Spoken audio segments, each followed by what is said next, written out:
Hi, I am David Odeh. I graduated from Benue State University as the best graduating student of my law class with a second class upper. And I attended the Nigerian Law School Enugu campus, where I graduated with a first class and also as the second best graduating student in professional ethics and skills, and also as the best graduating student male category of Enugu campus. So what motivated me or inspired me to study law is really the transferability of lawyers' skills. So I know now that I'm a lawyer that as a lawyer you are a jack of all trades and possibly in fact a master of all. So the fact that being a lawyer I could be so many other things, that was the inspiration to study law for me. Before resumption, I spoke to a lot of seniors.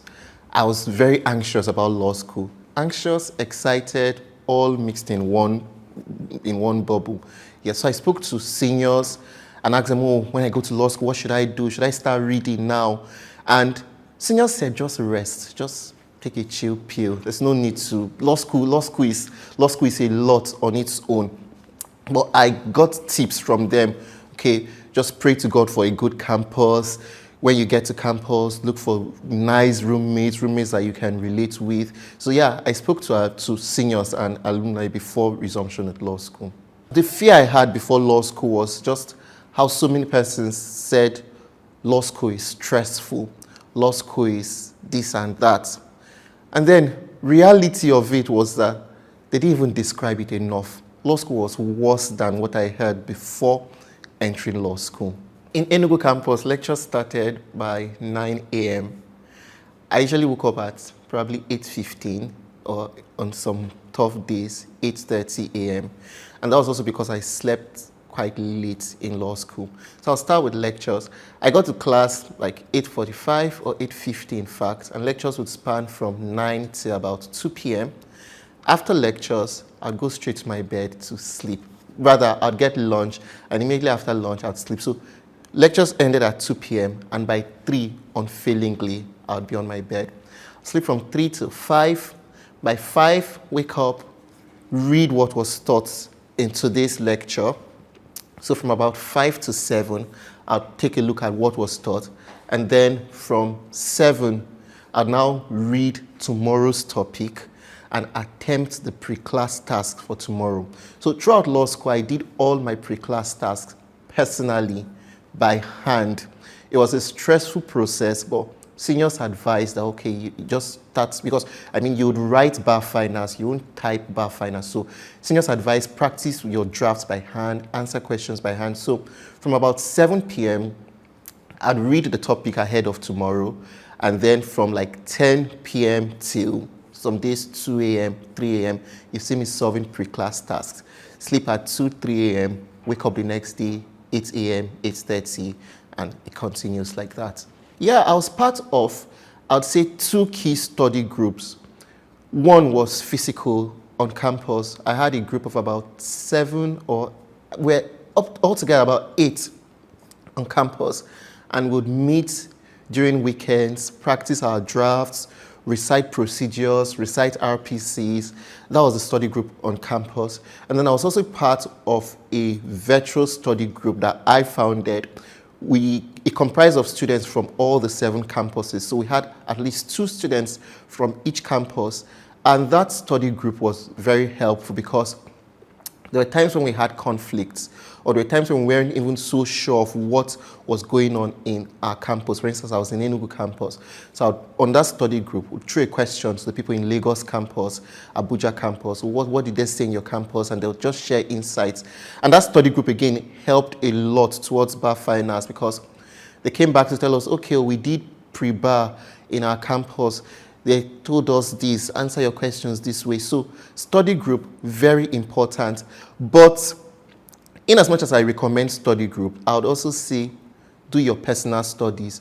Because, you go for group meetings, as it were, and the other persons in the group, you can't gauge how much they know. So you can't just go for a group meeting and, yeah, it feels you've brainstormed a lot, but on your own, you're empty. So try to balance study groups with personal studies.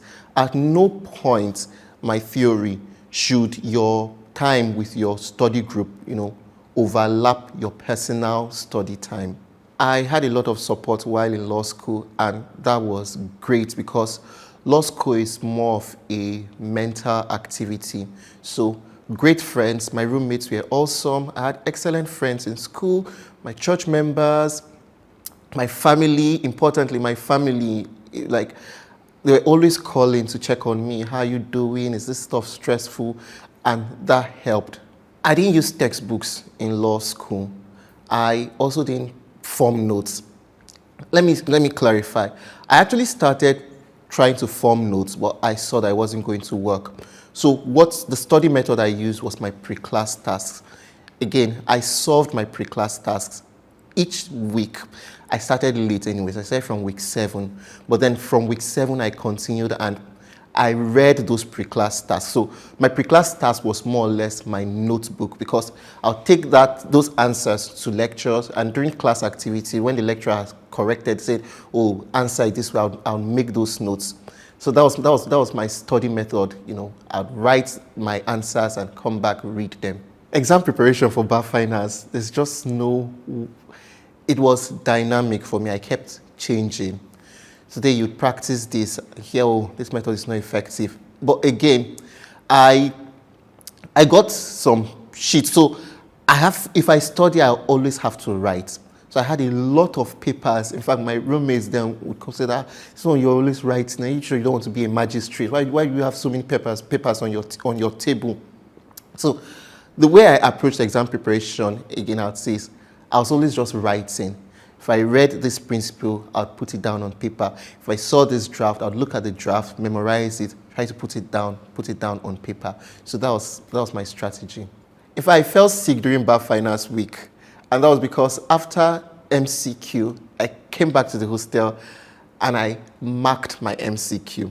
My roommates advised me against it. They were like, no, don't do this.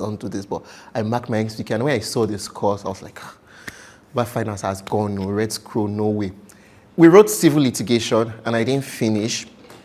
So all through Bar Finals, I came out, you'd answer the questions correctly. I knew my answers were correct to enable me pass, but I wasn't so confident that I was going to make a first class, particularly property law, and also the way my law school grading system is, one course can just undo you. So there are some courses that were great, but there are other courses that made me feel as though I had lost it.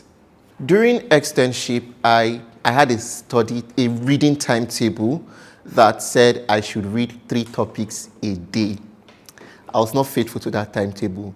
In fact, I readjusted the timetable to suit my own needs, but I read every day. Or to be honest, there are some days I said, no way. I went out with my family, with my friends. But for each day I missed reading, I'd always make up for it. I stopped entering unnecessary conversations with regard to Bar Finals because there's some persons that were very stubborn about wrong principles and they'll confuse you. So towards the bar exam, I just shut all the noise out. I was like, no, I've read for this exam. I've finished this syllabus more than once, more than twice.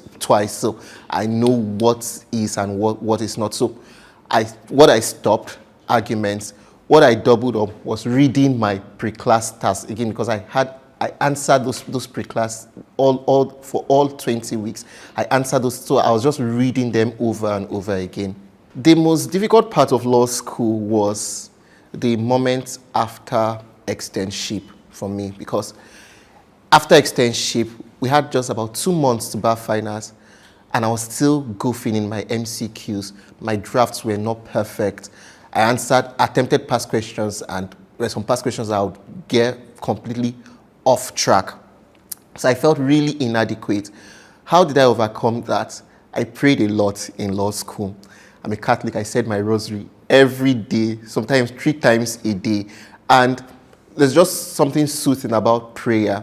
So prayer was my go-to place in those moments. And those moments, there were a lot. I had a lot of moments when I felt inadequate. So prayer, and then my family and friends. So after praying, I'll try a question. If I got it wrong, I'll now call people and start complaining, what will I do? And they just kept motivating me. That was how I scaled through. The belief system I had a lot of people supporting me. I mean, I had the Templars team. I got the Templars Legal Education Endowment Fund. So Templars team was always there, calling, checking on me, saying, oh, you've got this. I had my family, I had my friends. So they just reminded me that you can do this, David. You can do this. You're good. You're great at whatever you do. So that helped me stay on track and never to lose focus. I was under a lot of pressure in law school. So many expectations. In fact, there were times when people would just chat me up and say, I know you're going to make a first class. I know you're going to make a red scroll. I'm just waiting to celebrate you. And for them, they were encouraging you. But that was pressure in its own way. I mean, imagine attempting MCQs and then you get a 9/20. It happened to me when I did 2022 corporate law for the first time. I got 9/20. And then you open your WhatsApp and you now see someone telling you, I know you are going to make a red scroll. I'm counting on you. I just can't wait to celebrate. So that pressure was there. But personally, I don't take life too seriously. I mean, it's not that deep. So in as much as I worked hard for a red scroll, I live with the assurance or with the reality that it could come, it could not come. In any case, I'll still survive. While in law school, I was in one relationship, and that relationship was with my books. And my books provided huge support. I had I had close relationship with my friends on campus, my roommates, but not any romantic relationship. The way I cared for my mental health while in school was actually taking care of my physical body. I ate a lot in law school. I mean, it was the least I could do for myself. So I ate very well, and I also took siestas like daily. So I slept every afternoon. These siestas need not be long. And I watched movies on some chill days. So that just helped give me sort of a balance. Although law school was stressful, but these little activities on the side, they kept me going.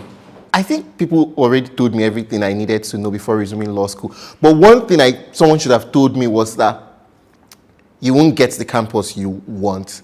And whatever campus you find yourself in, just roll with it. I say this because I always wanted Abuja, Lagos, or Port Harcourt in that order. I went to Enugu campus, and for the first few weeks of law school, I was depressed, quote and unquote. I didn't start reading until week 7 because I just felt I was in the wrong place. So I feel if someone had properly addressed that reality, okay, law school, you won't always get what you want. Just focus head on. So again, I didn't start reading until week 7 because I was just there. I was gloating, calling people, complaining about everything on campus. But if someone had just told me, deal with it, even before going to law school, I would have gone to law school with that mindset. And thank God, Enugu campus, I would always say it is the best campus of the Nigerian Law School. And if you find yourself there, please enjoy the moment. I was very excited. I wouldn't say I was expecting a first class. I was expecting a first class, but I wasn't very confident about it because I made some mistakes in the bar exam and I kept having nightmares after bar finals. When I saw my results that Thursday night, it was a friend that called me saying, our results have come out. I said, seriously? I checked. I saw first class. Not many people will know this. Maybe I shouldn't say it on a TV interview of this sort. But I cried. I cried because I was like, seriously, despite all those errors, maybe I was just being too hard on myself. But I cried. I called my siblings. They were all celebrating. Everybody in the house, they were just jubilating. But it took a while for it to settle it. And I would say the next morning, I still checked to be sure. Not going to say there was a glitch somewhere. When I saw the first class, I said, truly, this is first class. Downloaded the PDF. Let me have evidence. So it was just all that mixture. But I was really happy and grateful to God. What made the biggest difference in my performance, seeing that other persons have done this same thing, and then the assurance that I could do it. And one platform that provided numerous persons that have done this law school program successfully is the Young VIP TV. I always went there to just listen to seniors, other red scrollers, explain their story, just motivate. So that's made a difference for me mentally. Also, one other platform I would say that made a difference in my performance was Law School Paddy. I always took part in the Battle of the Weeks, although I could never beat Busayo, but I was there consistently. And when I took MCQs in law school, the questions were familiar because I saw them in Law School Paddy. And one last thing that made a difference in my performance was writing fast. Again, because I answered all my pre-class tasks by hand, for 9 months, I've been training my fingers or my hands to know how to write. So I wrote very fast in the exam, and that helped.